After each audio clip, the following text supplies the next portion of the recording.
प्यार में लोग साथ जीने और मरने की कसमें खाते हैं, तो कुछ लोग एक दूसरे के लिए जान भी दे सकते हैं। तो एक ऐसी ही कहानी है मुंबई के दो प्रेमियों की। जब एक लड़की किसी प्रेमी के लिए अपने घर को छोड़कर वह दूसरे धर्म के लड़के के साथ रहती है, लेकिन कुछ दिनों तक बात सही चलती है।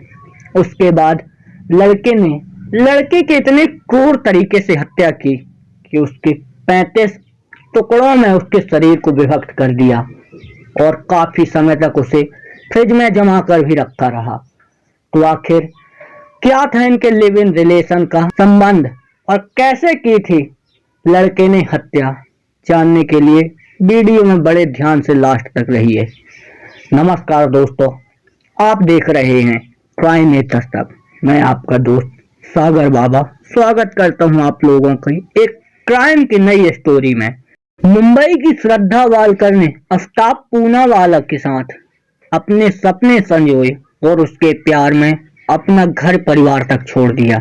दोनों दिल्ली के मेहरौली में लिव इन में रहने लगे, लेकिन आफ्ताब को श्रद्धा का यह व्यवहार अच्छा नहीं लगा, क्योंकि आफ्ताब चाहता था वह हमेशा खुला आजाद पंछी रहे। दरअसल दोनों प्रेमी जब एक दूसरे के प्रेम में पड़े तो उन्होंने एक प्लान बनाया कि कुछ समय तक उन्हें लिव इन में रहना चाहिए। उसके बाद दोनों लिव इन में रहने लगे।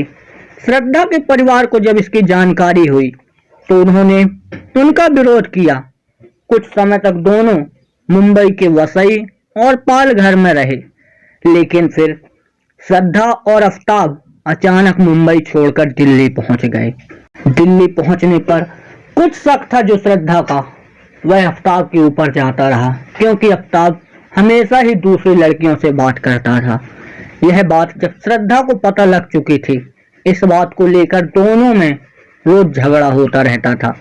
श्रद्धा को लगने लगा था कि आफ्ताब अब उसे कहीं ना कहीं धोखा दे रहा है और वह आने वाले समय में उसे धोखा दे ही देगा, इसीलिए वह अब शादी करने का दबाव बनाने लगी।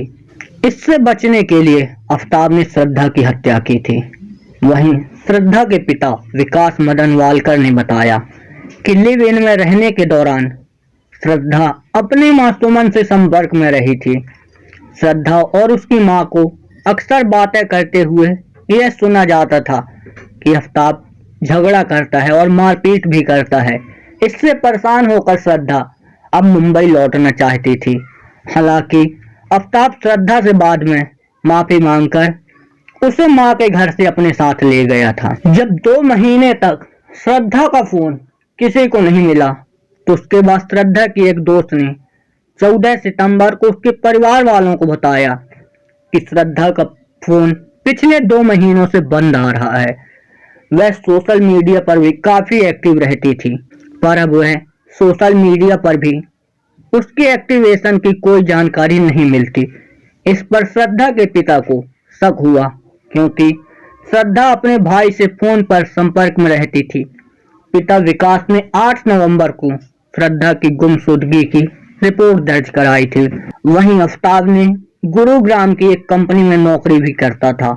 18 मई को वह श्रद्धा का मर्डर करने के बाद भी वह रोज नौकरी पर जाता था। किसी को मर्डर पर शक ना हो, इसके लिए वह अपने दफ्तर में किसी भी दोस्त को अपने रूम नहीं लाता था और ना ही अपने घर को किराए पर देता था। और यहाँ तक कि श्रद्धा का शव छिपाने के लिए आफ्ताब ने 300 लीटर का नया फ्रिज खरीदा और शव की दुर्गंध न फैले, इसके लिए उसने अगरबत्ती का इस्तेमाल किया।